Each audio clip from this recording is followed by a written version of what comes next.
బాధాకరమైందంటే ఏదైతే మనకు అప్లికేషన్ పెట్టుకుంటే చాలు మనం వారసత్వ ఉద్యోగాలు ఇవ్వాలనుకున్నామో అందులో కొత్త కొత్త కొరీలు పెట్టి 10th క్లాస్ కంపల్సరీ ఉండాలి అంట.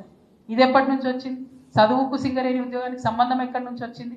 కేవలం ఇప్పుడు 10th క్లాస్ లేదు అనేటటువంటి ఒక ఆలోచనతోని దాదాపు 470 అప్లికేషన్లు పెండింగ్ పెట్టిండ్రు.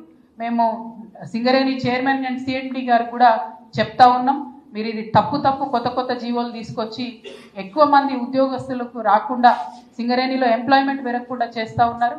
ఇది కరెక్ట్ అప్రోచ్ కాదు.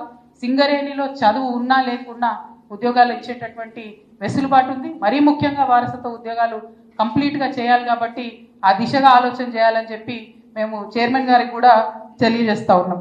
అట్లానే అలియాస్ నేమ్స్ ఏవైతే ఉన్నాయో ఈ అలియాస్ నేమ్ మారు పేర్ల అంశం ఏదైతే ఉందో దీన్ని కేసీఆర్ గారు చాలా క్లారిటీగా చెప్పారు. అప్పుడు చూసి చూడనట్టుగా వదిలేయండి అని చెప్పి, అంటే ఆ 10 సంవత్సరాలు చూసి చూడనట్టుగా వదిలేసినాం, వేలాది మంది యువకులకు ఉద్యోగాలు ఇచ్చుకోగలిగినాం.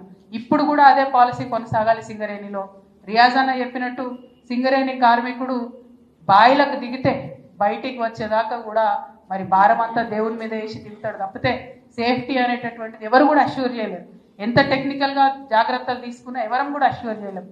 మరి అటువంటి హై రిస్క్ జాబ్ చేసినప్పుడు వాళ్ళకి ఎందుకు ఒక హ్యూమన్ అప్రోచ్ తోని మనం ఆలోచన చేయకూడదు? ఇది చైర్మన్ గారు ఆలోచించాలి, ఇది ముఖ్యమంత్రి గారు ఆలోచించాలి.